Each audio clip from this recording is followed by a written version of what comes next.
Baik, teman-teman sekalian, kita ketemu lagi masih di dalam pembahasan komunikasi intrapersonal. Pada video ini kita akan bahas tentang faktor-faktor yang mempengaruhi terjadinya persepsi. Kalau di dua video sebelumnya kita sudah bahas tentang apa itu sensasi dan apa itu persepsi. Saya ulas sedikit di sini bahwa komunikasi intrapersonal itu adalah komunikasi yang terjadi di dalam diri kita sendiri, komunikasi yang ada di dalam seluruh eh, apa perangkat kita, tubuh dan pikiran kita, yang tentu saja itu akan berkaitan dengan stimulus-stimulus yang kita terima dari luar. Penerimaan stimulus dari luar itu kemudian ditangkap oleh indera kita. Ada indera ekstroseptor, kemudian juga ada indera interseptor, terutama di panca indera itu menerima stimulus-stimulus yang berasal dari luar. Nah, itulah yang kemudian stimulus-stimulus itu kemudian diubah di dalam tubuh kita itu sebagai sinyal, gitu ya. Yang kemudian sinyal itu akan masuk ke atau dikirim ke sistem saraf pusat atau di otak. Itu proses itu yang kita sebut sebagai sensasi. Teman-teman nanti bisa menyimak ulang tentang sensasi seperti apa, proses terjadinya sensasi di dalam diri kita seperti apa. Kemudian ketika sinyal informasi itu sudah sampai di kognitif kita, di otak kita, maka kemudian di sanalah kemudian muncul proses yang disebut sebagai proses persepsi. Jadi persepsi itu adalah proses di mana kita memberi makna, proses di mana kita memberikan arti terhadap informasi-informasi yang kena atau diterima oleh panca indera kita masuk ke dalam otak dan kemudian itu dimaknai. Nah, pada kesempatan kali ini teman-teman sekalian, kita akan ulas tentang apa saja faktor-faktor yang berpengaruh terhadap persepsi. Ini bagian yang tentu saja kelanjutan dari dua video sebelumnya. Video pertama sekali lagi tentang komunikasi intrapersonal, khusus membahas persepsi. Di video kedua itu komunikasi intrapersonal yang kemudian membahas tentang persepsi, tetapi pada video yang ketiga ini kita akan kita akan bahas tentang faktor-faktor apa saja yang berpengaruh terhadap persepsi. Jadi persepsi kita itu dipengaruhi oleh apa saja, baik persepsi terhadap objek maupun persepsi terhadap orang atau sosial. Setidaknya ada tiga faktor besar yang kemudian mempengaruhi terjadinya persepsi. Yang pertama adalah faktor perhatian atau atensi. Nah, teman-teman sekalian, perhatian atau atensi itu adalah proses mental kita ketika stimulus atau serangkaian stimulus itu menjadi menonjol di dalam kesadaran kita pada saat stimulus yang lain melemah. Teman-teman simak di video kedua, kemarin kita sudah berikan gambaran-gambaran tentang kenapa satu objek yang sama kemudian dimaknai secara berbeda. Bisa dimaknai 2, 3, dan seterusnya. Karena itu tidak lain berkaitan dengan cara kita menaruh perhatian kita, cara kita menaruh fokus kita terhadap objek itu. Di dalam contoh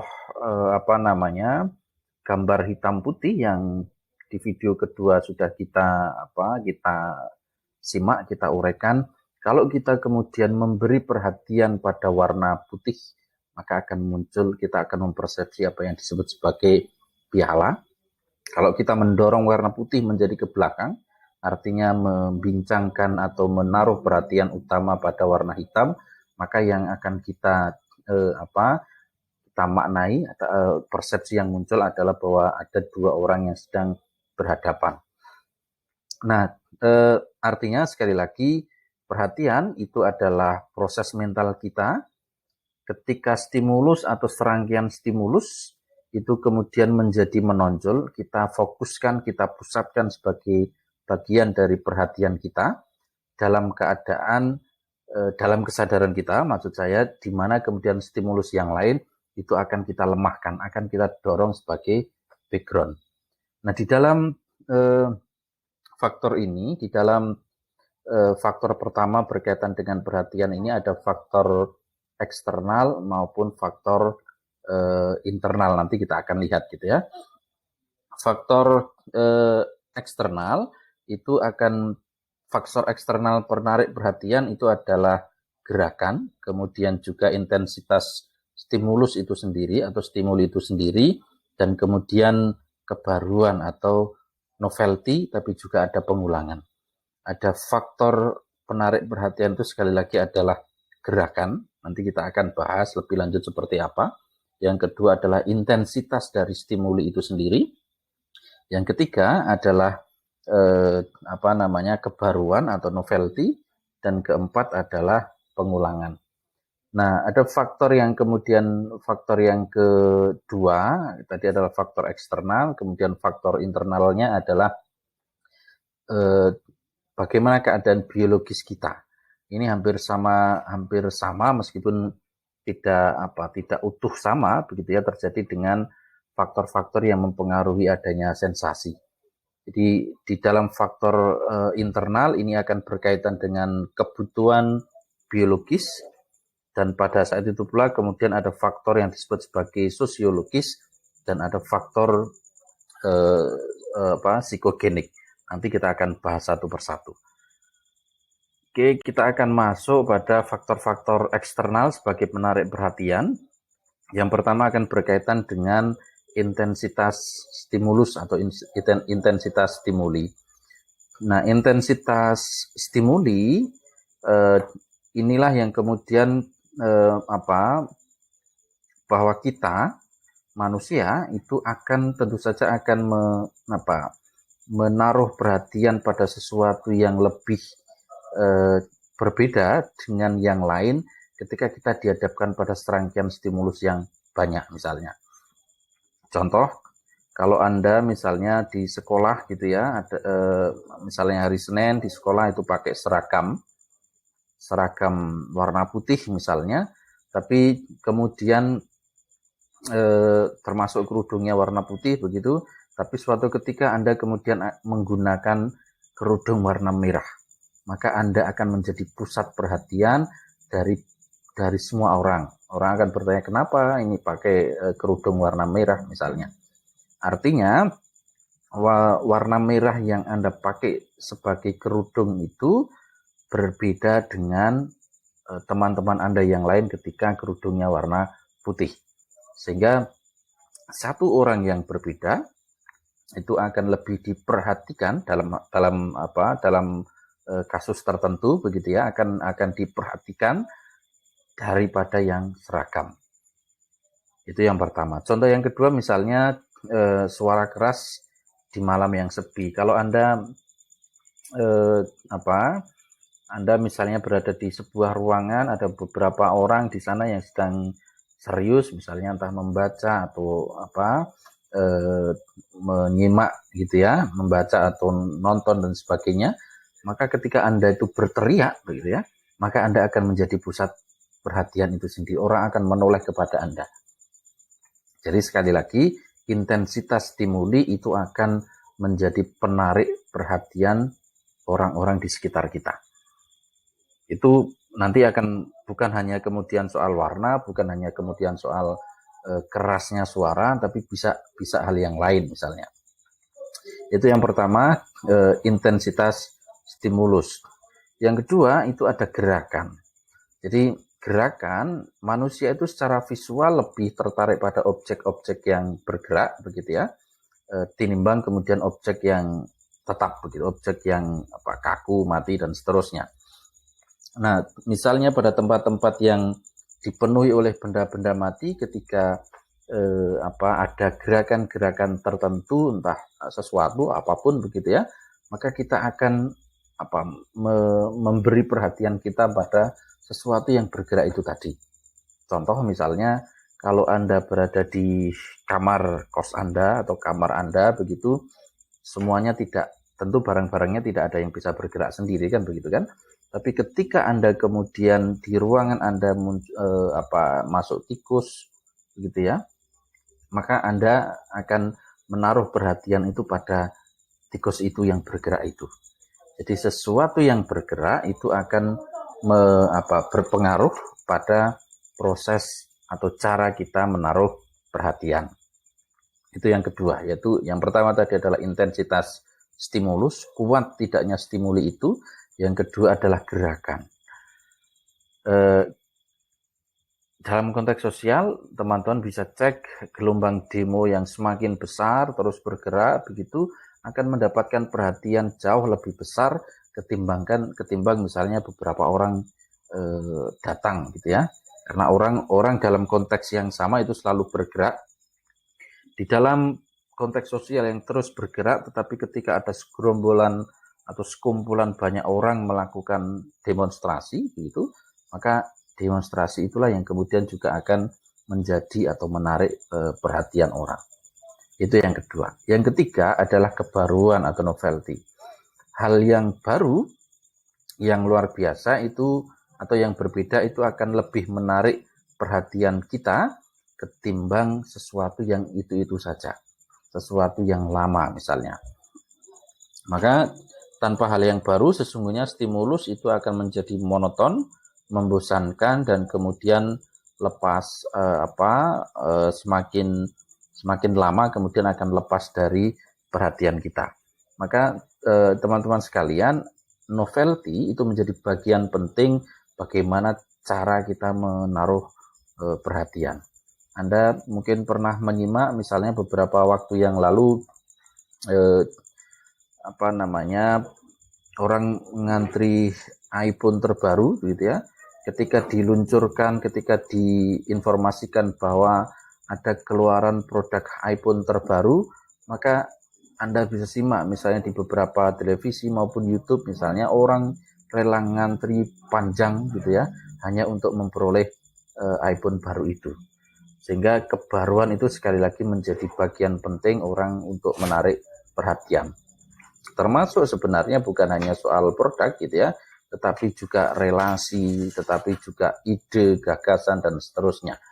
Sekali lagi, kebaruan itu kemudian menarik kita, mendorong kita untuk menaruh atau memberikan intensitas atensi itu jauh lebih besar.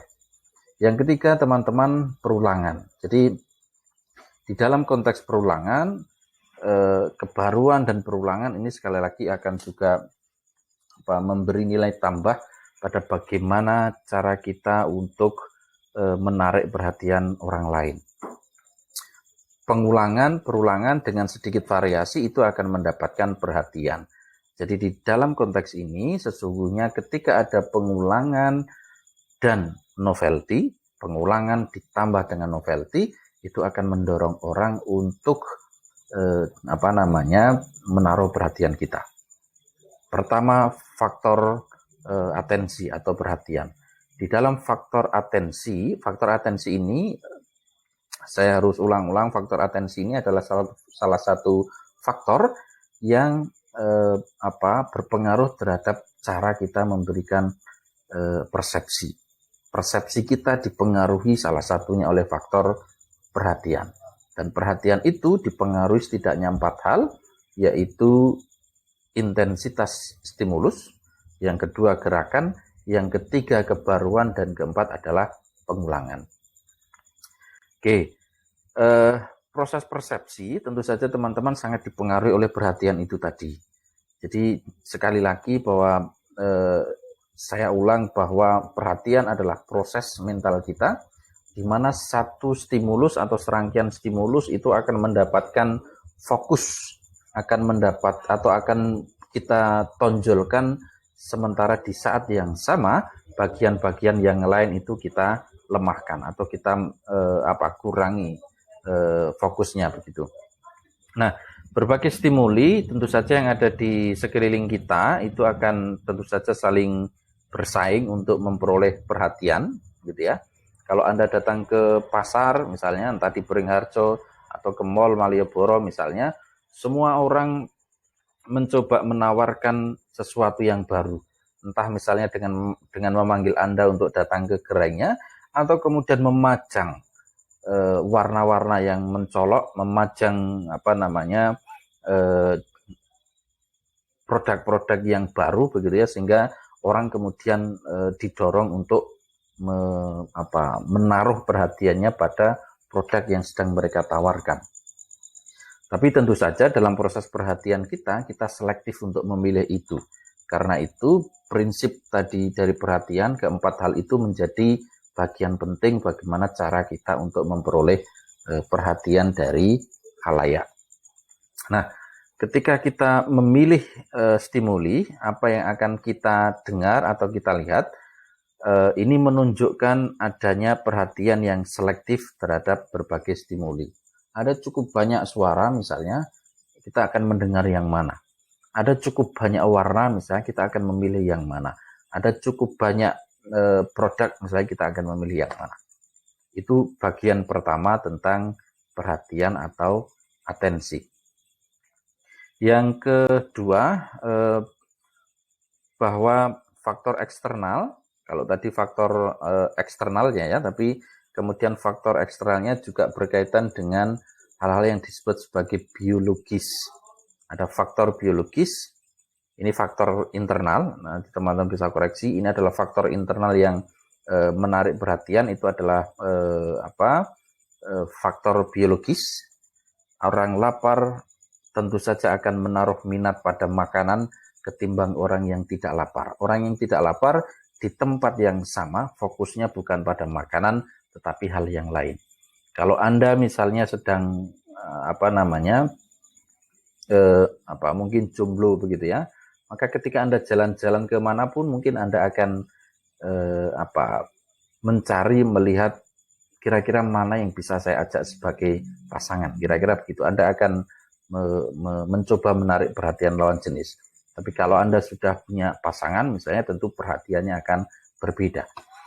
Itu faktor biologis. Sekali lagi contoh yang konkret, tentu saja kalau Anda datang ke restoran gitu ya, ketika Anda lapar maka intensitas perhatian Anda itu akan pada makanan itu. Sedangkan teman Anda yang menemani Anda dan di saat itu kemudian merasa tidak lapar, tentu atensinya bukan pada makanan itu.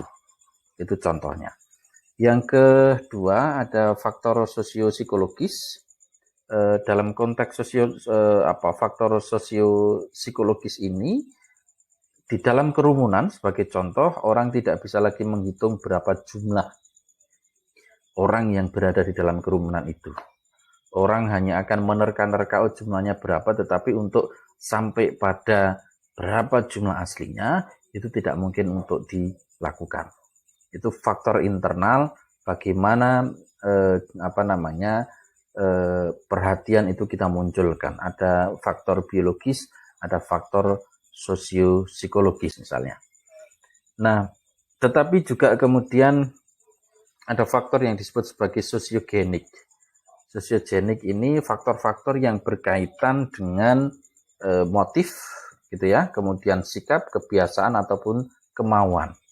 Jadi faktor sosiogenis ini bukan kecenderungan tetapi sesuatu yang kita miliki, entah itu pengalaman, keahlian, kesukaan dan sebagainya, yang kemudian di satu tempat yang sama orang bisa memberikan perhatian pada hal-hal yang berbeda. Contoh misalnya, kalau ada sekumpulan orang yang kemudian naik gunung, begitu ya, naik gunung, jika Anda adalah seorang geolog, maka Anda akan jauh lebih tertarik pada melihat bebatuan ketimbang tumbuhan. Kenapa begitu? Karena dia memiliki ketekunan, memiliki keahlian di bidang geologi. Jadi geologi itu meneliti, mencari hal-hal yang berkaitan dengan bebatuan. Tapi kalau Anda seorang ahli botani, naik gunung begitu ya, Anda tidak akan memberikan perhatian yang intens pada hewannya, pada bebatuannya, tetapi Anda akan menaruh intensitas itu pada tumbuhannya. Jadi Anda mungkin akan mendata, mungkin Anda akan menaruh perhatian pada jenis-jenis tumbuhan apa, vegetasi apa yang kemudian hidup di sepanjang jalan ketika kita naik gunung itu. Atau ketika Anda seorang zoolog, seorang ahli binatang, ahli hewan begitu, maka yang Anda cermati tentu saja adalah hewannya apa saja sih yang ada di sana.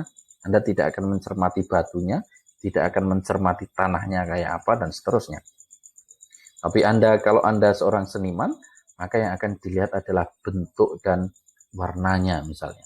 Akan mengagumi betapa indah ciptaan Tuhan ini, betapa indah gunung ini dan seterusnya. Atau contoh lain ketika kalau Anda seorang yang berpasangan begitu, naik gunung kemudian berpacaran, yang Anda cari dan ketika Anda dalam kondisi dalam tanda petik ingin begitu ya, maka yang Anda cari mungkin bukan batunya, bukan tumbuhannya, tapi semak-semak misalnya. Bisa jadi. Sehingga teman-teman sekalian, di dalam faktor sosiogenik ini yang berpengaruh adalah motif kita, tapi juga kemudian kemauan kita, tapi juga keahlian kita berada di bidang apa. Itu yang kemudian menentukan seberapa tinggi atensi kita terhadap sesuatu yang kita temui di tempat-tempat di mana kita berada. Itu faktor penarik perhatian. Nah, Kenneth Anderson itu kemudian membuat semacam postulat tentang dalil perhatian selektif. Ada 8 sampai 9 kalau tidak salah tentang apa itu yang disebut sebagai dalil dari perhatian selektifnya Kenneth Anderson. Yang pertama, perhatian itu merupakan proses aktif, dinamis, bukan proses yang pasif dan refleksif atau reflektif. Jadi perhatian kita itu proses yang aktif dan dinamis. Di satu saat kita mungkin akan menaruh perhatian pada A, tapi di 2 menit kemudian, 3 menit kemudian dan seterusnya, kita bisa bergeser menaruh perhatian pada B. Jadi prosesnya tidak akan kaku di sana terus, tapi kita akan menaruh perhatian itu pada objek atau pada peristiwa yang berbeda. Yang pertama, perhatian itu sifatnya aktif dan dinamis.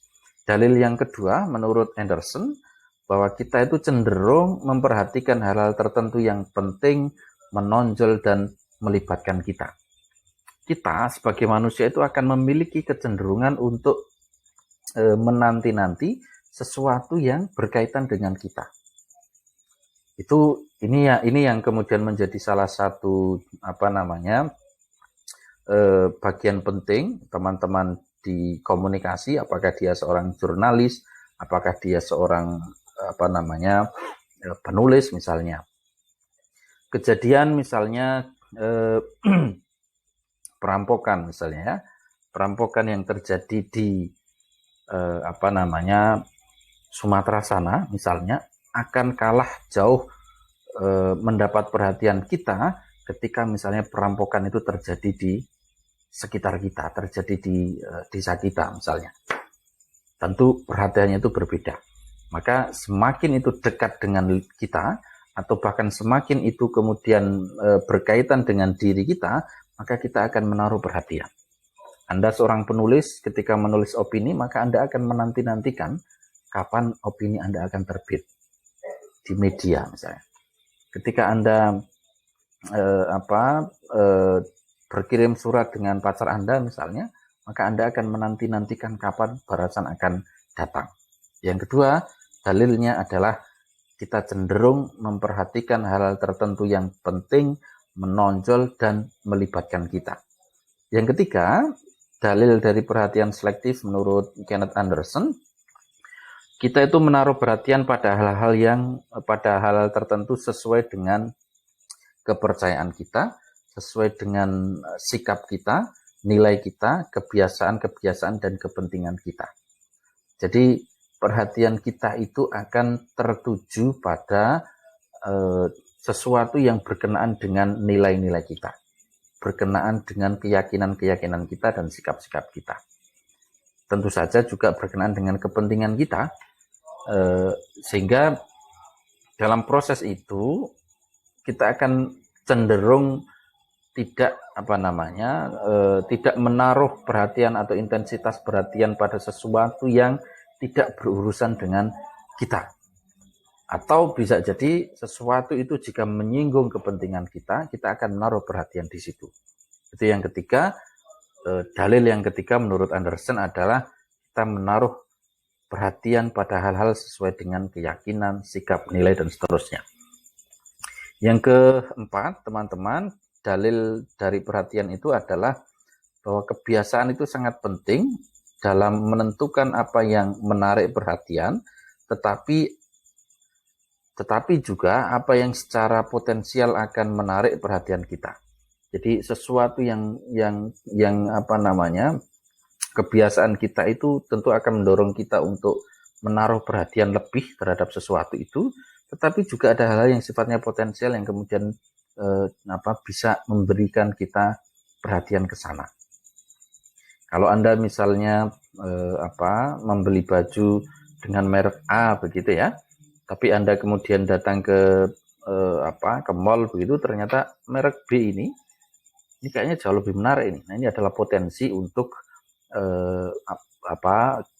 mendapatkan perhatian secara lebih. Yang kelima, dalam situasi tertentu kita secara sengaja itu menstrukturkan perilaku kita untuk menghindari terpaan stimuli tertentu yang ingin kita abaikan. Jadi dalam situasi tertentu kita kadang-kadang menghindari hal-hal yang stimulus-stimulus yang kemudian berkenaan tidak kita inginkan begitu ya. Misalnya, Anda punya masalah misalnya dengan seseorang, ketika Anda berhadapan atau tahu bahwa orang yang Anda sedang bermasalah itu ada di sekitar Anda, maka Anda mungkin akan cari jalan lain agar tidak berpapasan atau tidak ketemu dengan orang itu. Itu dalil yang kelima. Yang keenam, walaupun perhatian pada stimulus itu berarti stimulus tersebut lebih kuat dan lebih hidup dalam kesadaran kita, tidak berarti bahwa persepsi kita akan betul-betul cermat. Meskipun intensitas, meskipun fokus kita pada sesuatu yang sudah kita sudah kita perhatikan itu ternyata kuat, belum tentu kemudian persepsi kita itu benar terhadapnya. Kita sudah senang begitu ya bahwa pasangan kita luar biasa misalnya begitu, tapi kemudian persepsi kita bisa jadi berbeda misalnya. Itu yang keenam. Yang ketujuh, teman-teman, perhatian itu tergantung pada kesiapan mental kita. Jadi kesiapan mental kita itu juga berpengaruh terhadap perhatian. Maka kalau kita tidak siap terhadap sesuatu, maka kita tidak bisa memberikan persepsi itu secara lebih jelas. Kita tidak bisa memberi makna itu secara lebih terang. Sehingga mentalitas kita itu bagian penting dari cara kita gitu ya, cara kita untuk meletakkan betul perhatian menjadi seperti apa. Oke, yang ke-8 berarti ya, ke-8 adalah bahwa tenaga-tenaga memotivasi sangat penting dalam menentukan perhatian dan persepsi. Jadi motivasional itu penting bagi kita untuk kemudian sampai pada cara kita membangun persepsi kita, cara kita memaknainya. Kemudian intensitas perhatian juga tidak konstan, artinya tinggi rendahnya suara itu tentu saja tidak statis di sana, tetapi berubah-ubah. Tajam tidaknya cahaya itu juga bisa berubah-ubah. Jadi intensitas perhatian itu tidak konstan, artinya dinamis. Kembali pada dalil yang pertama tadi. Yang lain adalah bahwa dalam hal stimuli, menerima perhatian juga tidak konstan. Artinya perhatian kita itu tentu saja bukan sesuatu yang tetap. Kita bisa menaruh perhatian pada beberapa hal misalnya. Yang ke berapa? 7. Usaha untuk mencurahkan perhatian seringkali tidak menguntungkan karena usaha itu sering menuntut perhatian. Jadi cara kita memperoleh perhatian pun kadang-kadang juga tidak menguntungkan juga karena kita dituntut untuk memberi perhatian itu. Kedelapan, kita mampu menaruh perhatian pada berbagai stimulus secara serentak. Kita di saat yang sama sesungguhnya bisa menaruh perhatian itu pada stimulus-stimulus yang berjubel mengenai alat indera kita. 9, perubahan atau variasi sangat penting di dalam menarik dan mempertahankan perhatian. Maka ada novelty atau perubahan tadi menjadi penting, tetapi juga pengulangan menjadi bagian penting. Faktor pertama dari persepsi adalah perhatian. Yang kedua, teman-teman, faktor yang berpengaruh adalah fungsional. Jadi ada faktor fungsional. Faktor fungsional ini adalah sesuatu hal-hal yang kemudian berasal dari kebutuhan atau pengalaman-pengalaman masa lalu yang kemudian kebutuhan-kebutuhan kita itu menjadi kerangka acuan bagi kita untuk memberikan persepsi, untuk mengeluarkan persepsi kita. Nah, kerangka faktor fungsional inilah yang kemudian menjadi kerangka acuan.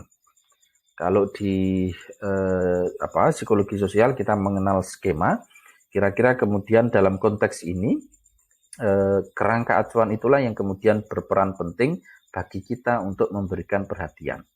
Saya kasih contoh misalnya, uang 100.000 misalnya, bagi kita itu banyak, begitu ya, sangat banyak. Tetapi bagi Mark Zuckerberg misalnya 100.000 itu ya tidak ada artinya. Itu kira-kira kalau kita ya kira-kira sama dengan uang 1.000 rupiah misalnya begitu. Jadi satu objek yang sama, nilai tukar uang 100.000 itu bagi tiap orang kemudian akan dimaknai secara berbeda. Tadi uang 100.000 bagi kita itu sudah sangat banyak misalnya. Tapi bagi orang yang kaya 100.000 itu ya nggak ada artinya.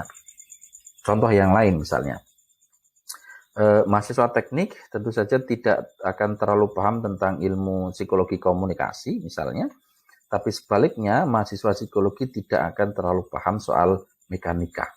Karena apa? Kerangka acuan dalam hal ini adalah soal pendidikan, soal bidang ilmu yang hari ini ditekuni.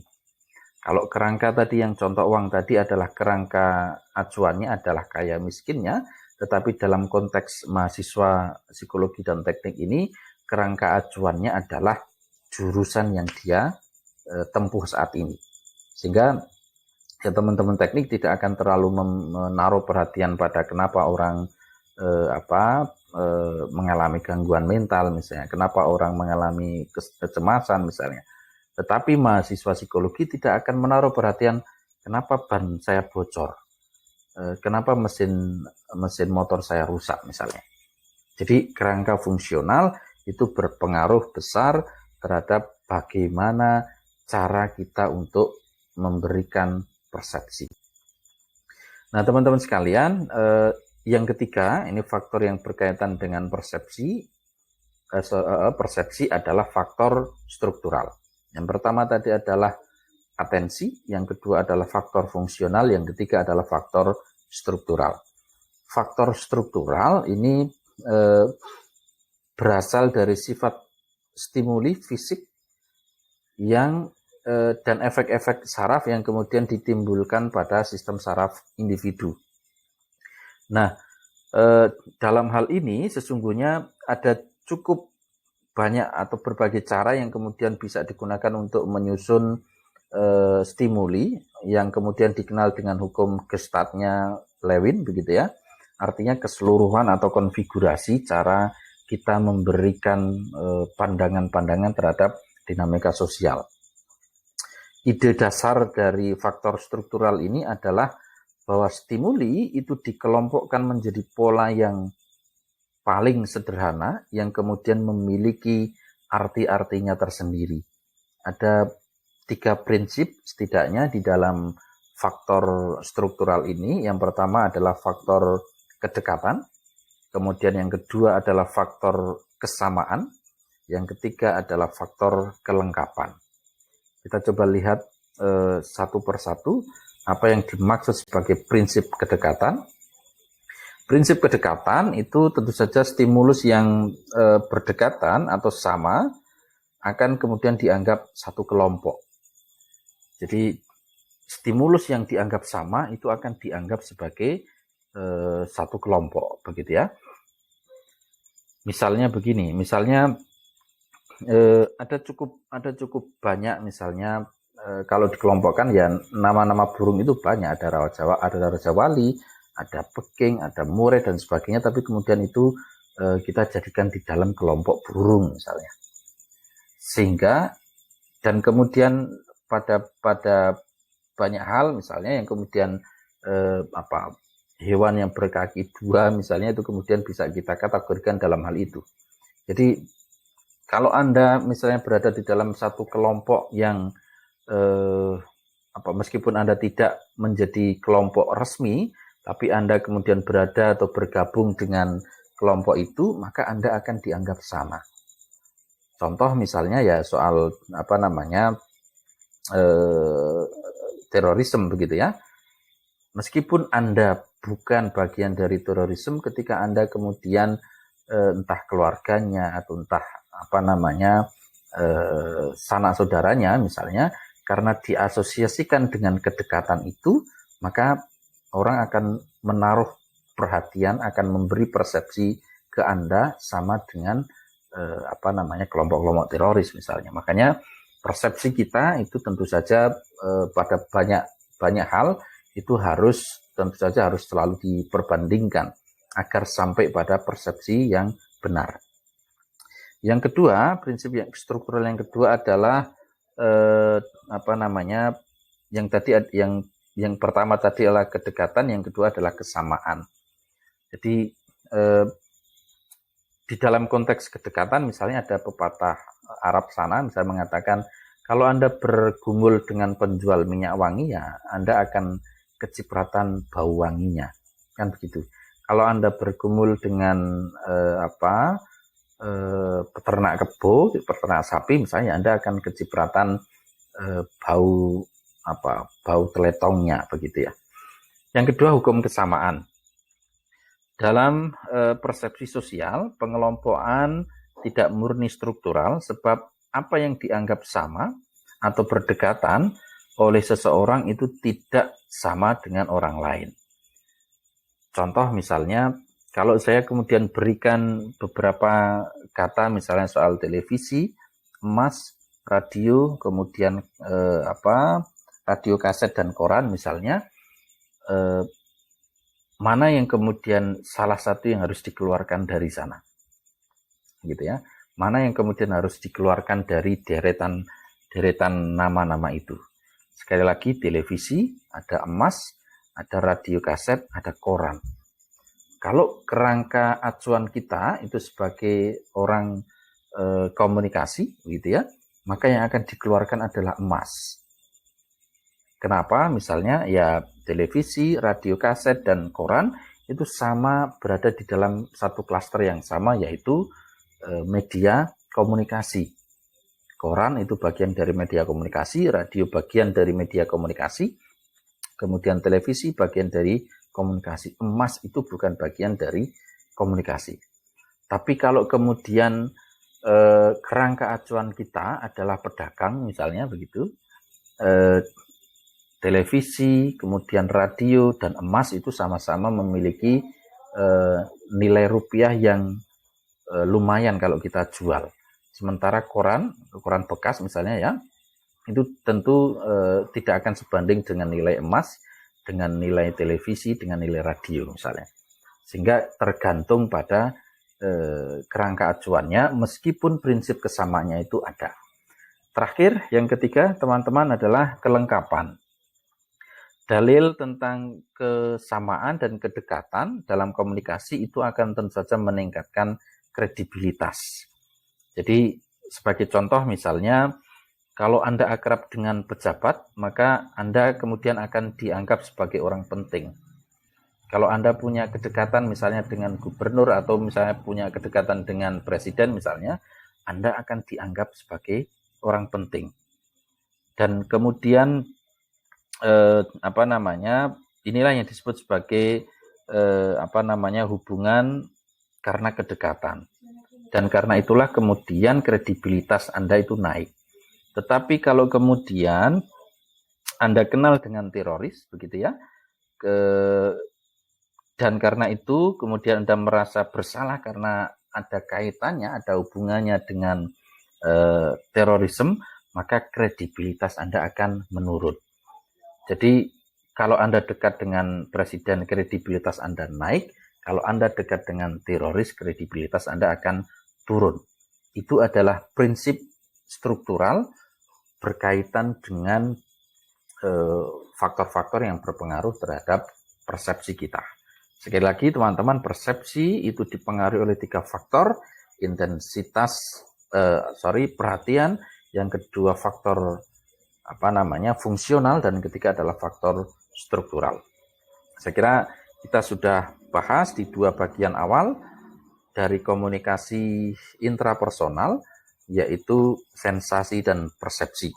Ini bagian paling awal dari proses terjadinya komunikasi intrapersonal. Di pertemuan ke depan, di video ke depan, kita akan bahas tentang 2 bagian yang lain di dalam komunikasi intrapersonal, yaitu memori dan berpikir. Sampai di sini teman-teman, jika ada pertanyaan silahkan diajukan di kolom komentar. Kita ketemu lagi di video berikutnya. Selamat bertemu kembali di video-video berikutnya dan salam.